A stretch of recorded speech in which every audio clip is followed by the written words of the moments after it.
Hey team, welcome to Anime Shoshin. My name is Blake and this is Merv. Hello? And on today's episode, we are talking about the Netflix anime movie Bubble. Not Bubbles. Nope, just Bubble.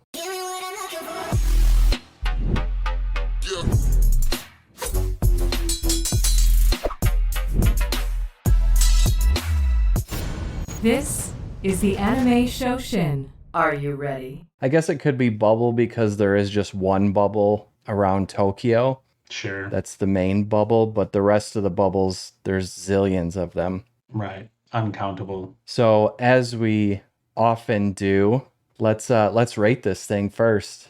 Wait, first I have a question, and I don't know if you know the answer to this. Is this like a Netflix original? Like strictly a Netflix, they did the animation. This wasn't like they just translated Yeah. it. This is like 100% Netflix did it? Okay. Netflix has a ton of anime at this point. They're really... They do. I get a bunch of recommendations of anime now. Mm-hmm.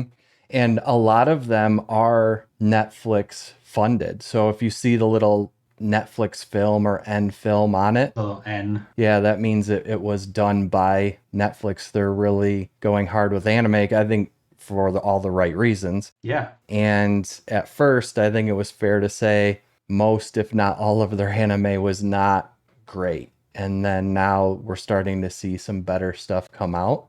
And frankly, the only reason I keep a Netflix is because of the anime that they've got on there now. That's the only reason why I keep using my friend's Netflix. Yeah, because otherwise, why? Yeah. Yeah, otherwise I wouldn't do it. Wouldn't be worth loading it on your Roku or whatever. It would not. Right. All right, here we go. Will you recommend this to us? First comes Rock, John Kenpon. First comes Rock, John Ken Pon. Pon.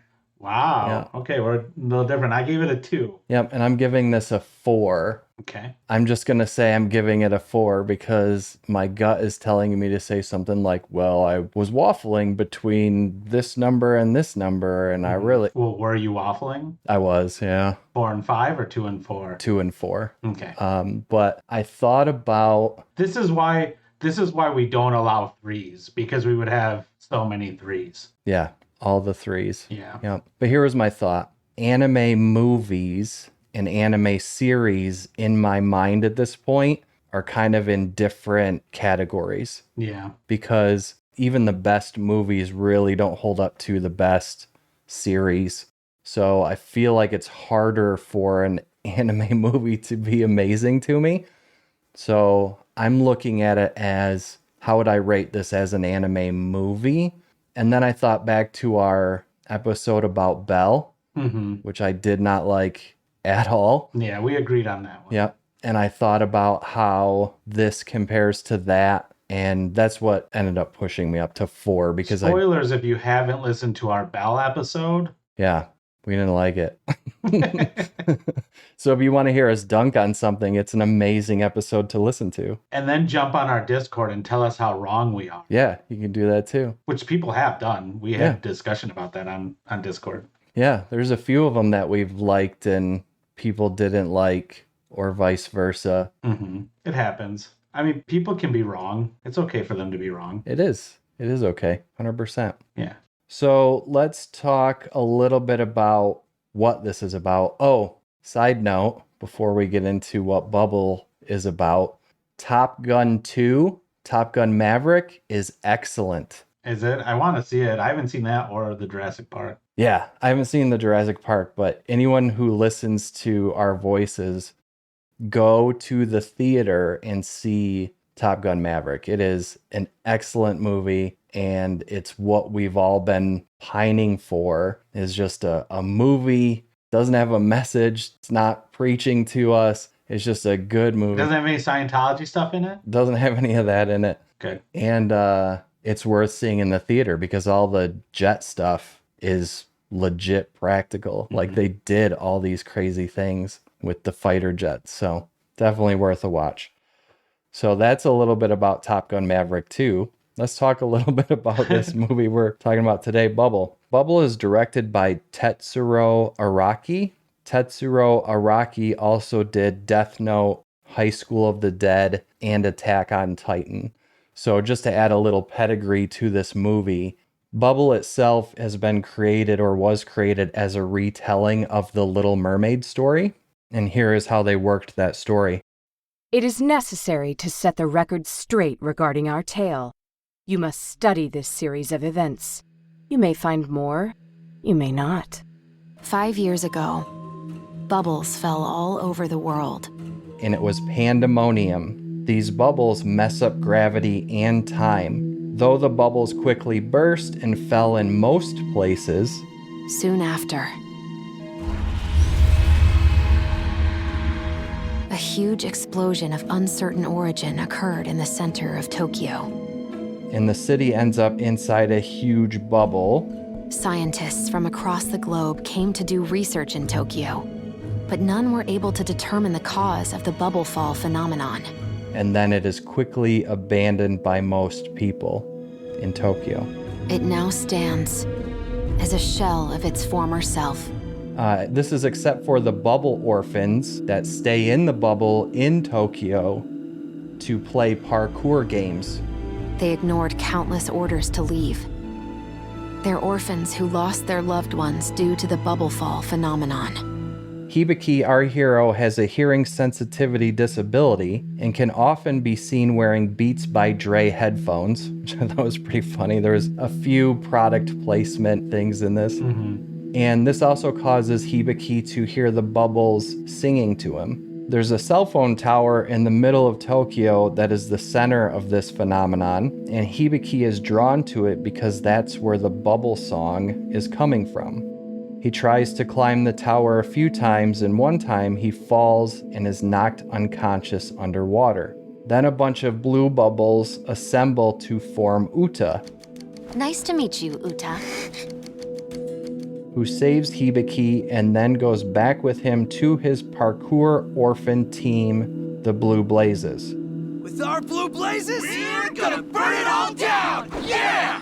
Lame. Uta really likes Hibiki a lot, but she's really Bubbles pretending to be a teenage girl. Thankfully, she's the good Bubbles, because there's bad Bubbles too. She joins the Blue Blazes in their parkour adventures, but the evil red Bubbles start calling her back to the cell phone tower. So she heads back there because this will save Hibiki or something. That didn't make a lot of sense to me, but Right. Hibiki decides he doesn't like this and heads to the tower to try and climb it again and get Uta back. Like many anime protagonists, here he learns that he can't do everything on his own, and his friends, his enemies, and teammates help him with this attempt to climb the tower, and this time he is successful. At the top of the tower, Hibiki sees the past, which is when he first truly met Uta. 5 years prior, just as the bubble explosion was happening, his super sensitive hearing allowed him to hear her song, and she ended up saving him from the explosion, so she saved him a few times at this point. So now the tower is falling because Hibiki made it to the top, and somehow making it to the top causes it to fall or something, or time to start back or something. Another point that didn't make a lot of sense. The evil red bubbles attack. Hibiki and Uta each save each other at least once during this part, and then Uta dissolves into bubbles in a strangely touching scene. Somehow this bursts the bubble around Tokyo, and a vortex of bubbles scatter all over the world, fall, and mostly burst. But the bubbles that are left are still Uta or something. Let's meet again someday. And that is, in my own words, what the movie Bubble is about. So certainly won't be talking a lot about, in my favorite things, the cohesiveness of the story. That will not be one of my favorite things for sure. But Merv, why don't you tell us from a writer's perspective how they did crafting this story? Regale us with your wit, storyteller. Well, from a writer's perspective, like I usually like to find something that they did well and then talk about that.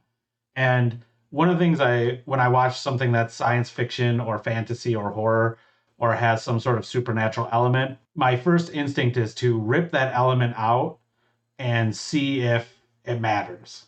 And a lot of times you can do it. You could just take the fantasy element out. It doesn't matter that these were elves. They could have been people from Finland. It doesn't matter. Science fiction is the worst at this. A lot of times it's like so thinly veiled metaphor that it becomes allegory, and allegory is not entertaining. It's just allegory. But if you use genre correctly, which I think they did here, you start with a cool concept, which I think these these gravity bubbles are cool, and that the world they create around Tokyo with the low gravity is cool. Tokyo became ground zero and was enclosed in a gigantic bubble. And then you start asking questions. Well, what happens if we had a city that was low gravity? Well, people would leave it. So it becomes deserted. Well, some outcasts would probably go there.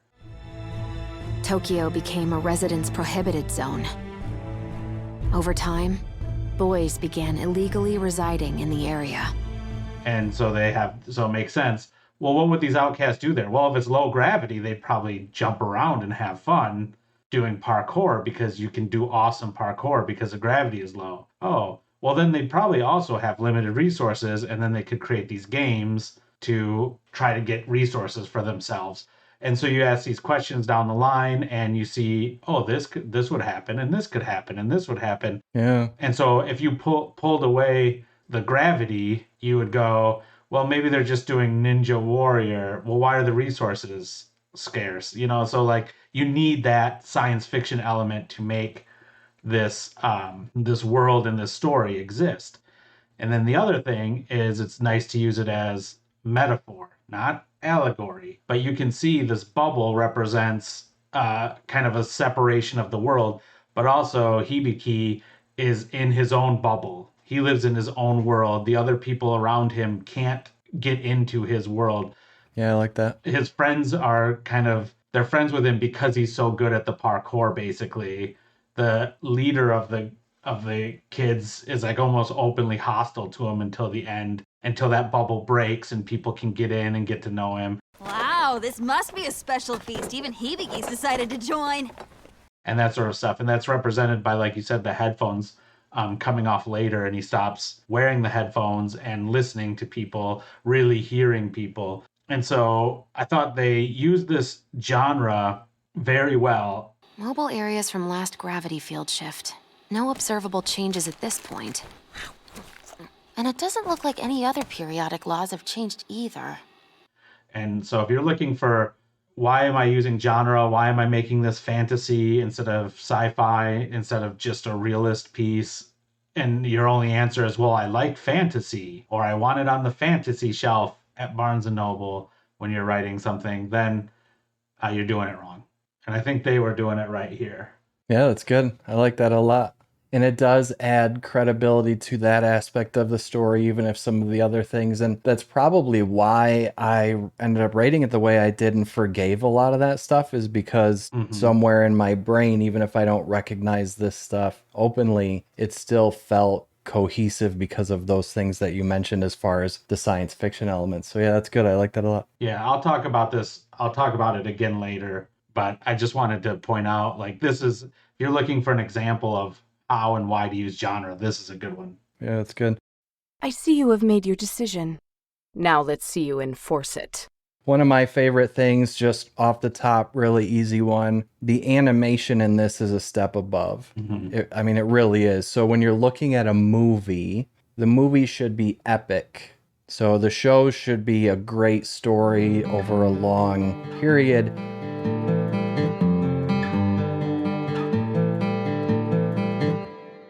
And the movie should be, because they're shorter, so they should be by design bigger, epic.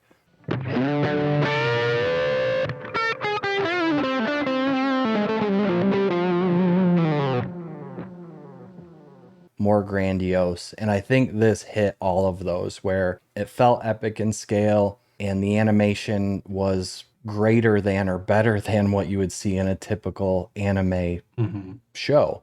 So I appreciated that. And especially in the parkour bits, it really showed its fluidity and how they've added a lot of extra frames in there. So Yeah. The additional frames in this is more work. It's a lot more work to have 60 frames versus 30 frames, right? Obviously, that's double the work. Mm-hmm. But you can see that in the fluidity of the movement of the action. So I appreciated the time and effort that was put into that. What's something you've got on your list?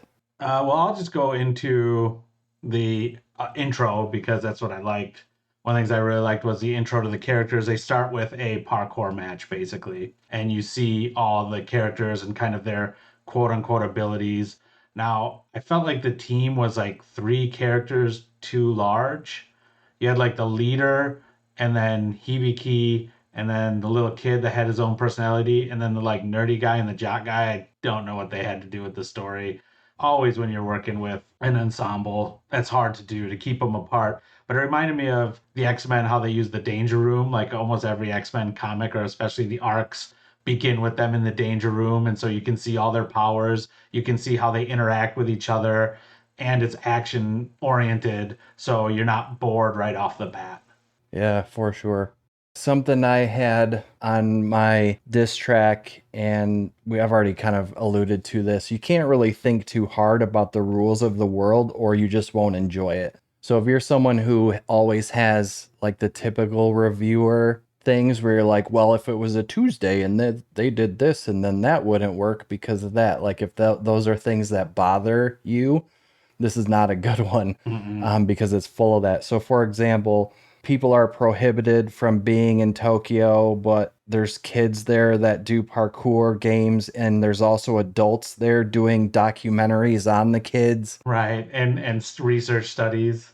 Where are you going? Wait, let's have a drink together. What do you say? Give it up. Clearly she's not into you. We're just her research subjects. Yeah, on the parkour games and the place, and they're not getting in trouble even though, they're easy to find. He's right, She's here observing the gravity anomaly. So is it really a place you can't be? That type of thing. Or how, this is one of my favorites, the gravity anomalies can hold a car in the middle of the air or a rock in the middle of the air indefinitely, but only hold a duck or a kid or a person up for short periods of time. So it's like, right, it's affecting this car indefinitely. It's floating in the middle of the air, but the people still walk around. Wait a minute! So just, the anomalies didn't make a lot of sense. And there are constant unscientific rumors, such as that ghosts exist inside the cloud. If you think about these things too much, you're not going to like it. So yeah, don't think about those things. Yeah, just don't. Just enjoy the cool parkour and the mostly interesting characters, and let the rest of it be, and you'll enjoy this a lot more. Right. Well, I'm going to go into the big reason why I gave it a 2. Okay. When I started watching this, all of Act 1, the prologue was whatever, but then there was like the parkour stuff and the inciting incident of Uta coming and saving Hibiki. Who's she? She saved his life. Huh? You heard me. Hibiki here was about to meet his maker, but he made it thanks to this one. I was thinking in my head, I'm like, this might be a 5. This is good. Like, I like the concept. I saw what they were doing with the metaphor of the bubble. I liked the battle core and the kind of logic of the world. And then Act 2 happened, and it was really slow. Act 2 is very slow. Act 3 is also good. The very last 10, 15 minutes with the climax, which is get to the end, get to the top of the tower. They set up that it was very hard for him to get to the top of the tower, and he needed everyone to help him get up there. So that was... And you're absolutely sure Uta will be there? Yes. Can you come with me? Fine, I'll come. But just this once. Again, that metaphor. But that middle act, they didn't give them anything to do. They did one parkour battle against the Undertakers. Is that what they were called? Yeah. Something like that. And because the Undertakers kidnapped the research lady, yeah. Lady that was like their friend. And it's like the writers knew, it's like, well, we don't have anything for them to do. oh, we'll have these people kidnap this woman. Yeah. Why would they do that? Aren't they already trying to get the resources? It's funny. That's one of my things to talk about too. But it was for likes and retweets is why they kidnapped her. Apparently. Yeah. Damn morticians! If they want to live, they better not be doing any pervy shit to her! Say what? They've been live streaming the Battlecore matches to the outside world. Yeah, and so all you have to do is make the bubble's expanding, and they have to try to stop it. Uta came and told them a way to stop it, and they need a certain resource, and the only way they can get this resource is if they beat you just have this like, if this, then this, if this, then this. If they beat the Undertakers, they can get this resource. The Undertakers are kind of this group of guys that kind of cheat and seem unbeatable. They're the kind of big bad antagonists, but they're not bad people, really. No. Good morning to you. Good morning to you. But they did kidnap a woman. Right. So that makes them bad people, and is almost out of character based on everything else you see about them. Yeah. They kidnapped Makoto? Yeah, look. Hey, knock it off! Stop it! What are you doing to me? Let me go!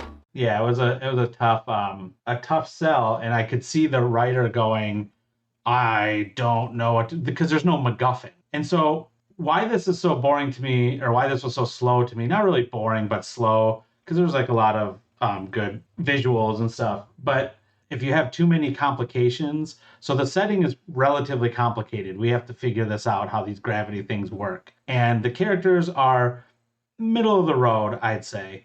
Then the story is super complicated. And like you said, the story, when you were talking about then this happened, I guess, and this happened. And I'm doing too much work. You're doing too much work as an audience to try to keep this world and figure out this world, and then also figure out this story. Whereas if you just make it a simple MacGuffin, the bubbles spreading, they need this certain thing, and to take it to the tower, or the world, the around Tokyo, all of Japan will be ruined and Uta will be destroyed.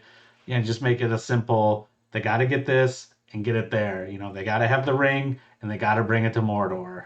Yeah, it's like they wanted to let the Hibiki and Uta, them forming a bond, they wanted to let that breathe for a bit. And then they thought, well, we got to have something happen other than just these character moments. That can't be an entire act. What could we have happen? And yeah, I think it's a good point. They just kind of threw stuff in there versus having a plan, because they had a strong beginning, strong end. They wanted these two characters to form a bond in the middle, but didn't really have anything else for them to do. Yeah. And that's very common. Yeah. That Act 2 kind of wanders. It reminds me of the Hunger Games. Me and my wife went on a road trip a while ago, and we always download like audiobooks or podcasts or something to listen to in the car.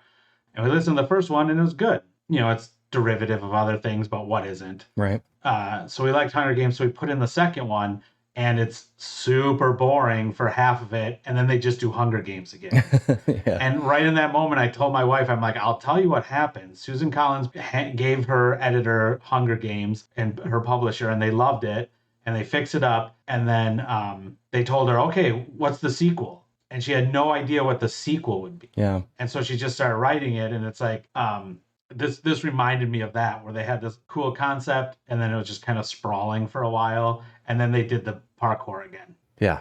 I do like parkour, though. I do too. I thought the Undertakers, other than the kidnapping. I'm very good at parkour, actually. You wouldn't know it looking at me. Yeah, that's awesome. Aren't you interested in parkour anymore? I'm too old. I did think the Undertakers were cool. I thought they were cool because everything is so colorful in this world, and then they're all clad in black and gray. And I thought the masks that they wore were cool, and the boots that they had were cool. I liked the computer voice. Screw those stupid boots of yours! Oh, I'm sorry. I didn't quite catch that. Team Crawfish. Now, I'm going to let this roll into a diss, which is the physics, and this is a typical reviewer thing, but yeah, reviewer. You're pushing up your glasses. And... those boots would not work like that, because when I was in Mexico one time, I did those water jet boots. Yeah. And you have to have a water source for the water to shoot out of the boots, number one. Number two, you cannot, from personal experience, you cannot guide yourself that well on those. So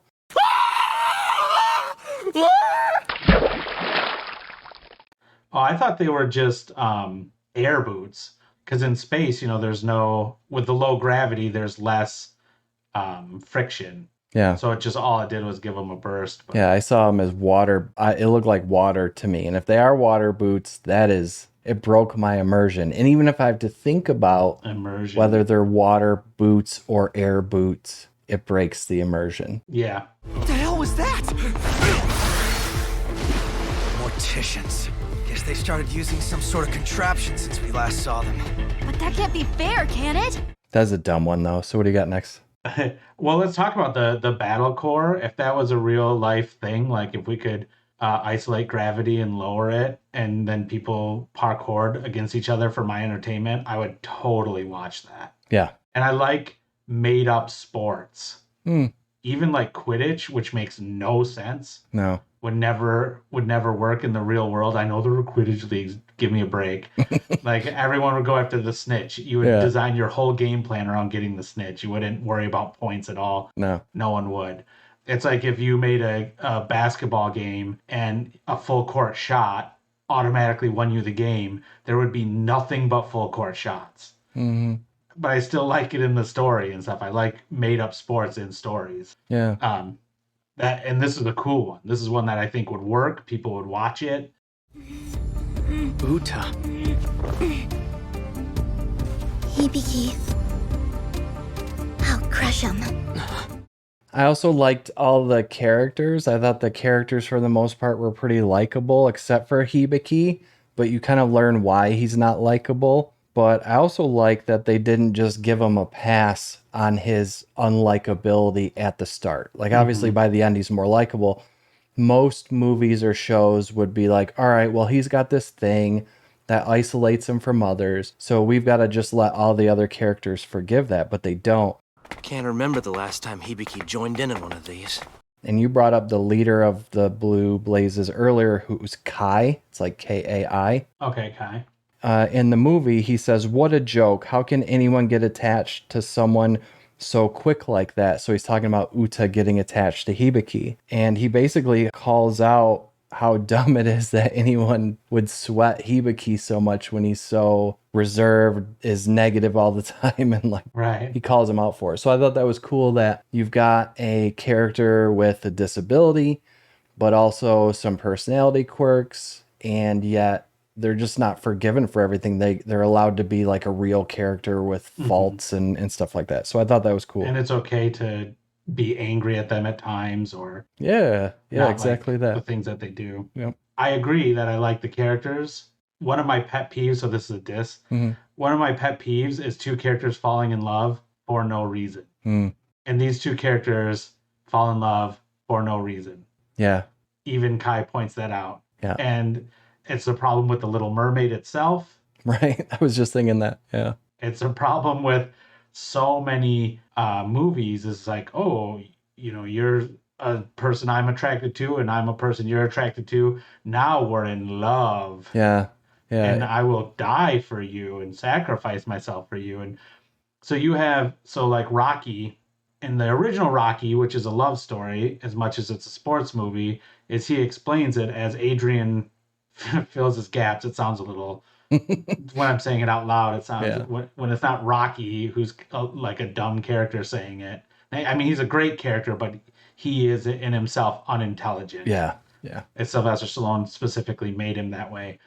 And that's just it, is he's unintelligent and he's fiery. He's got a big temper, and it can hurt him. And Adrian is more reserved, mousy, and a cooling factor for him. And so you can see why they're in love with each other. You understand why these two characters, she makes him cool down and more human, and he does the same thing to her by giving her passion and firing her up. And so you can understand why those two characters fall in love. My wife is home. Yo, Adrian! I did it! But in this, it's just like they looked at each other and they're in love, even though she's like turning into bubbles. Right in front of Right. his eyes, yeah. And not even just at the end, like during it. Yeah. And no one questions it. No one ever goes, why do you have bubbles like coming off your hand or whatever? Right. And she can't touch him or she just turns into bubbles. Yeah. There's so much complications. Like no one knows why that's happening. No one even like mentions it. Hey, you know what? You touched me and your hands are now gone. Yep. I would dub this the love at first sight excuse. When she found her way to the surface, the Little Mermaid's vision was captivated by a prince on the ship. So they're like, well, people like love at first sight. They think that's a cool thing that could happen to them. So we'll just use that as our reason. She became entranced by him. The Little Mermaid couldn't take her eyes off of her newfound prince. So I think we could just dub that the love at first sight excuse that gets used a lot. Mm-hmm. It was as if she was madly, deliriously in love with him. Yeah. Another disc that I have, I think this would have been really cool in 3D, especially with the parkour bits. And it made me sad that 3D has died. I had a 3D TV for a while with the cool glasses, and I loved getting movies in 3D, and I just thought that was a cool thing, and then just out of nowhere is dead. So I'm watching this one, and I'm thinking, that would have been really cool to see in 3 dimensions. So yeah, I could see that. It's one of those things that like the reason it died is because people didn't use it correctly. And I really don't like the movie Avatar, but they use 3D correctly. Yeah. When it's for depth and so you can do foreground, middle ground, background like you can in a play, which is very hard in any of the 2D. But so many people started using it as like, I'm waving this pitchfork around and now it's coming straight at you. Whoa. And it's like, that's not cool. So I don't want to pay the extra $3 to get that 3D. Right. All right. So here's one of the things I really liked. One of the scenes, it's a small thing, but it's really subtle storytelling. And when people pull off subtle storytelling without turning to the camera and telling me what they're doing, I love it. And there's a scene with I should have, what's the research lady's name? Do we know? I don't have that one on my list. Does anyone know the research lady's name? Is it Makoto? Sure, that sounds right. Anyway, the research woman is kind of in love with Hibiki, but it's maternal. He's out on the deck of the boat with his headphones on, like staring out at the waves, listening, like kind of looking at the tower or whatever. And she tries to sneak up on him. And before she gets there, he turns around, takes it, what are you doing? And she's like, oh, and it like scares her that he does this. Later on, like a half an hour, 45 minutes later, he's doing the same thing on the deck, and Uta just walks up to him. And then he turns around, he's like, holy cow. When did you get here? You're the prince. I'm the Little Mermaid. And so it gives you this very subtle foreshadowing that Utah's going to be good at kind of athletic stuff, parkour, and that kind of stuff. And so it's very subtle. And he didn't go, wow, Uta, you snuck up on me. No one's ever snuck up on me before. Yeah. Kind of like how at the beginning there's a foreshadowing where Makoto, and I'm like 90% sure you're right. I think that's right. Says to Uta, because she's telling her about the Little Mermaid story, and she says, literally, this is the quote, why does the Little Mermaid have to turn to foam at the end? Mm-hmm. Which one, I've never heard of that. Maybe there's a Little Mermaid story where that is what happens. It's probably the actual, like, I think we all know the Disney Little Mermaid where she does not turn into foam. But on a second viewing, I'm like, oh, that just spoiled the ending. Damn. The Little Mermaid. It's a pretty sad story, so it's not my favorite. Why does the Little Mermaid who rescued the prince have to dissolve into foam anyway? So that's a different kind of foreshadowing, I guess. Sometimes foreshadowing can be not subtle enough. Right. I'll just go on, I guess, with the inspiration thing real quick since I'm already there. And this is something that I liked. So there's a lot of inspiration in here, a lot of homage. One, the obvious one is Little Mermaid. Two, the parkour is very Mirror's Edge. It's a video game about parkour.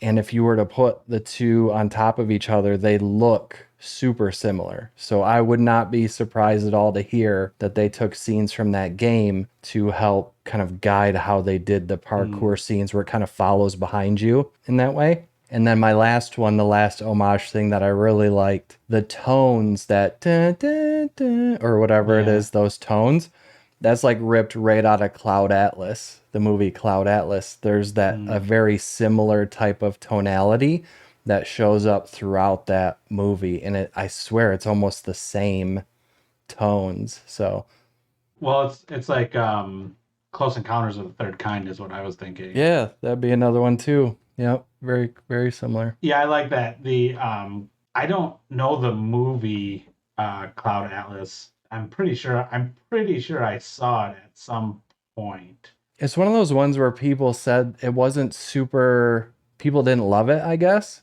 And it was a movie where I'm like, that was a great movie. People are dumb. I mean, I'm going to be that guy, but the book is so good. Yeah. And it's really smart. It's a really smart book. And so I've read, I think, everything David Mitchell has written now. So yeah, I liked it a lot. I don't know why. It's got like a super good cast, right? Like Tom Hanks and Yep. And Halle Berry is in it. Oh, okay. And then one of the younger guys that was popular for a while, he did Across the Universe. I don't know what his name is, but he's like the main guy in that movie. It was about the Beatles or something. But anyway, speaking of Beatles, I also thought the music in this was mostly good. I thought it was better than Belle. And the reason is the music in this one is done by Hiroyuki Sawano.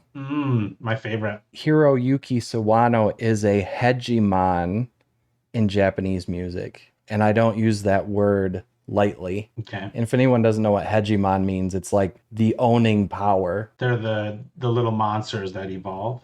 Yeah, those two. People used to say the United States was a hegemon of the world. I don't think you could argue that as much anymore, but definitely not. Yeah, so anyway, that's hegemon. Sawano is a hegemon in Japanese music. So if you start getting into any anime music, Japanese video game music, he is someone you will come across, and you'll often see him in the background playing the piano in some famous Japanese pop star music video. And you're like, I swear I've seen that guy before. And then you'll see him pop up again, and then you see him pop up again.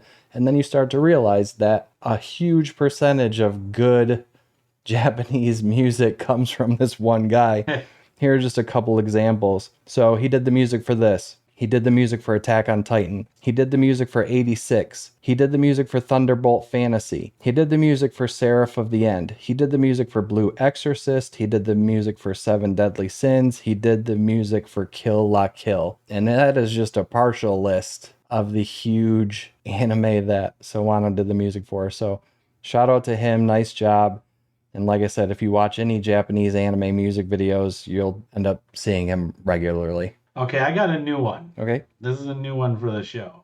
This is neither a like nor a dislike. This is an observation. Okay. And because I don't know how I feel about this, it's just something, I mean, I don't think I'm revolutionary here. I think people have noticed this and probably talked about it. But there's a trope of young, quiet girl who's super powerful. And this happens. It's Uta in this. She's like young and quiet and super powerful. The Fifth Element might be the first place, like Lilu. Yeah, okay. Mia Jovovich.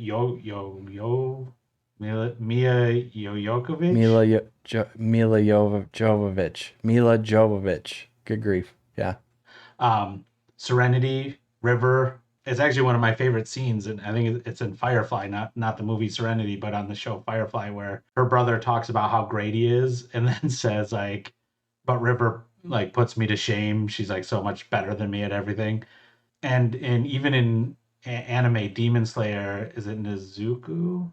Nazuko in Demon Slayer is like that same thing. Quiet girl doesn't talk, and then unleashes superpowers, right? Or Carrie, Stephen King's Carrie.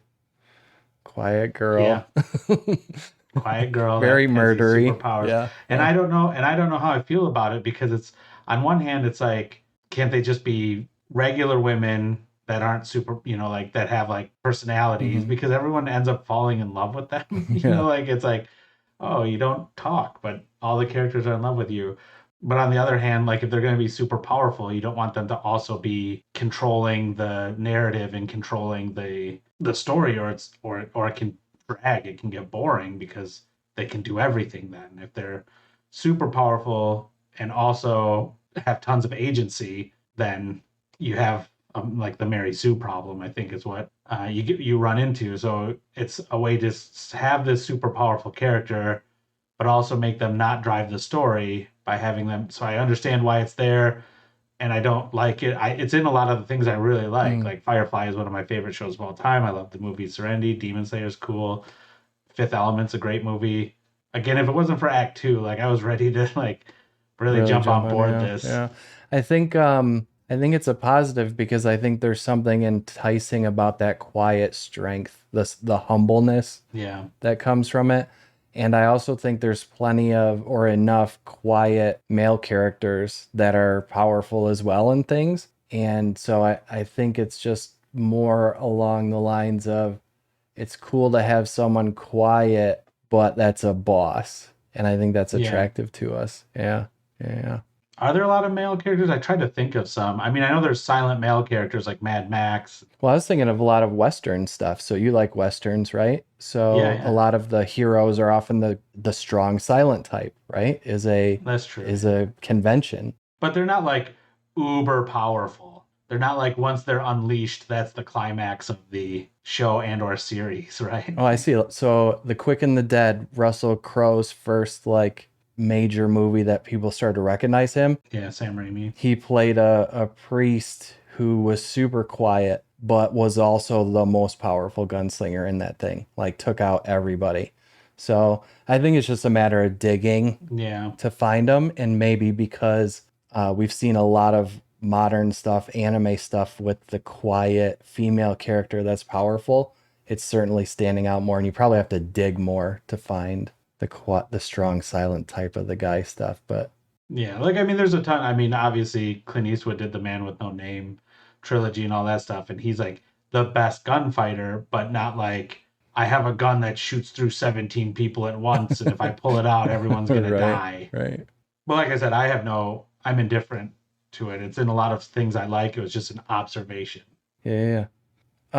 So I just have a note here. I don't 100% know what it means. They kidnapped her just to up their view count. So we talked about this a little bit before already. The Undertakers kidnapped Makoto just to up their. Oh, okay. And I know where I'm going with this now. It's a commentary on social media and another big problem I had with Belle.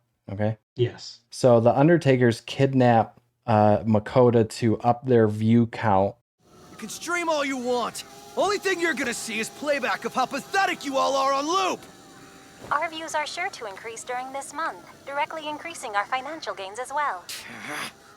The Belle version, and that's a bad thing. It's seen as like they're the bad team. That's an evil thing. Right, they're the bad guys. They're the antagonists. Yeah, it's like the worst thing that someone does in this. Right. The Belle version would have been, we should kidnap the documentary girl to get our view count up and then donate the ad revenue to charity. So I just liked how in this movie it was seen as like, oh, they're doing this bad thing just for a view count. That's a bad thing. Right. And it made me think of how in the Belle movie it like glorified that.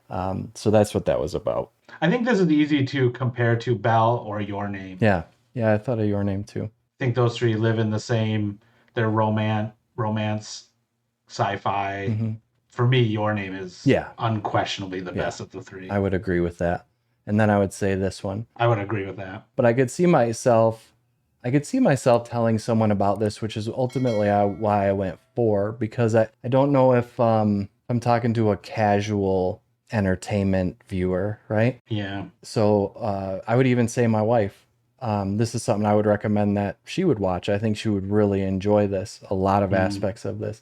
She's not going to dig into or care so much about, some of the technicalities that we've gotten into. So I think that's what ultimately pushed me into 4, because I did enjoy watching it. Right. And I could see myself bringing it up in the same conversation as a Your Name, where I would never, ever, ever, if I'm talking in a recommendation, talking about a recommendation, I would never bring Belle up ever in that conversation. I don't remember if I gave Belle a 1 or a 2. I think I gave it a 2, the same as this, but Belle was a 1-2. This was a 2-4. Yeah. And so it's just that my fear would be I'd recommend it to someone as like, hey, here's a movie. There's not like big head anime, the big teardrops, people like turning tiny or breaking the third wall, all this stuff, breaking the fourth wall.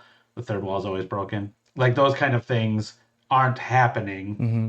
And so I could see like someone casual getting into it, but then I'm also a little worried that middle drags and that the story is like a little convoluted and that they would say, see, I knew I didn't like anime. Yeah, I think that's fair. I think if depending on who I was talking to, it would definitely have to be someone that's into like cutesy romance stuff. The Little Mermaid gazed upon her human prince. Yes. And the hope would be that the middle section, the burgeoning or blossoming relationship between Uta and, good grief, Hikari Dickory Doc. What's Hibiki? Good grief, I forgot a name. The blossoming relationship between Uta and Hibiki would be enough to hold their attention through that crappy part, because it's not a long movie. It's like, yeah, it's not. It's like hour 40. Yeah. It's not too bad. And it has like opening credits and stuff. Mm-hmm. And I agree with that, but that relationship, there was no real tension in it. They just kind of liked each other right away. And since they didn't really play off of the she can't touch him angle, like the Rogue from X-Men kind of angle, there could have been some interesting conflict where he pushed her away or something more to kind of carry that second act. Yeah, it was more a little bit of his, like, he almost acted like she was annoying to him for a bit. Yeah, for a second. Like, get away from me. I don't want to hang out with you. Get away from me. You're annoying. And then slowly I think it was they went on a parkour run, and that's when they fell in love, because they both love parkour together. Yeah, and see, that's the thing, is like, that doesn't create love. Liking the same thing as someone else isn't love. Filling the gaps is love. I don't know. Have you ever done a parkour with someone that either fallen in love or not? Fallen in love? No. Usually if I do parkour, I'm just falling. Well done. Do you have anything else on your list? Because I have the third act is very good, and because they give them the kind of goal, you have to get up to the top. And I already kind of talked about this because they set up earlier. He kept trying to get up to the top of that tower, and he could never do it. This is the highest I can reach, but I need to go further. I can still hear it. The sound of the bubbles. And then his mentor came back, like with his prosthetic leg, and Kai decided to help him, and Uta is helping him, and everyone helps him. And since his bubble since he's let people into his bubble, now he can accomplish this thing that he wasn't able to accomplish before. Mm-hmm. That was set up that he didn't. And so that climax was, again, like just a short, easy, all you have to do is get up there. Let's make it happen. Everyone's working together through the power of friendship. We beat something. The tower must be the source. But if I tell him, Hibiki will want to go to the tower. Beat something. Don't know what. Man. It was cool. We didn't really know what happened. When he gets up there, he sees himself. I think it was implied that Uta saved him. Yeah. From that. She was the bubble that saved him, but we don't find out, like, why did that cause the tower to fall? Right. Why? Maybe it's just someone needed to make it to the top, and that would cause it to fall in the bubble. Yeah, because it was teetering in the low gravity.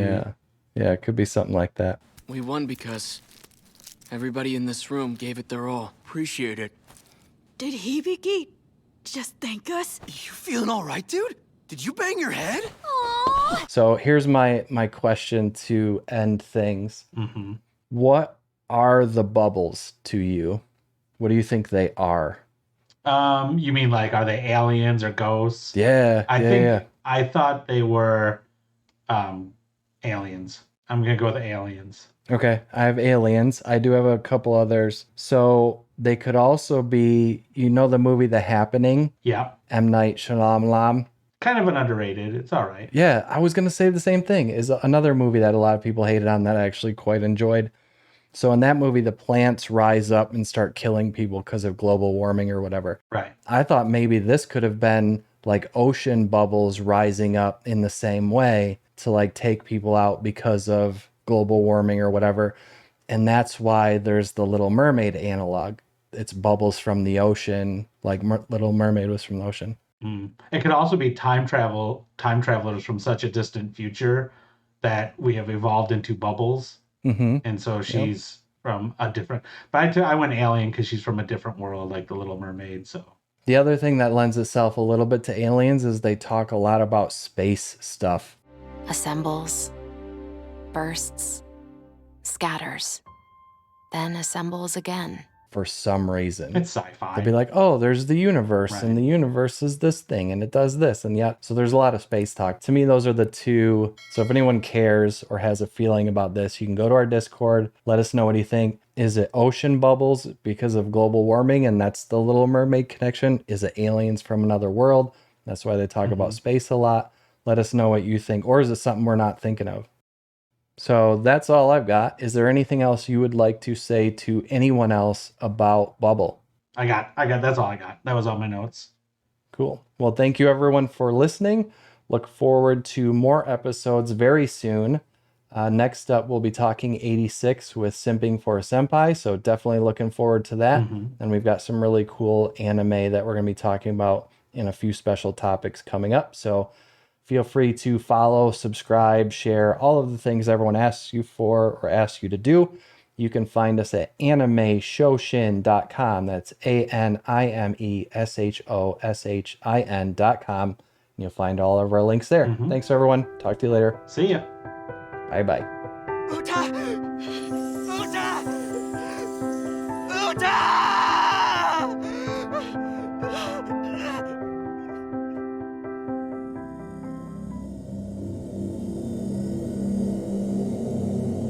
It's over for you. You're done. But you'll be back.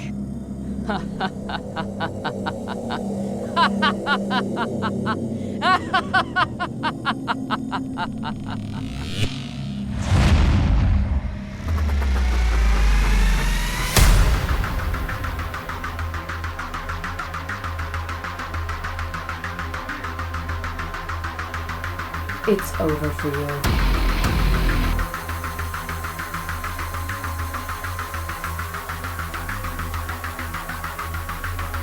You're done.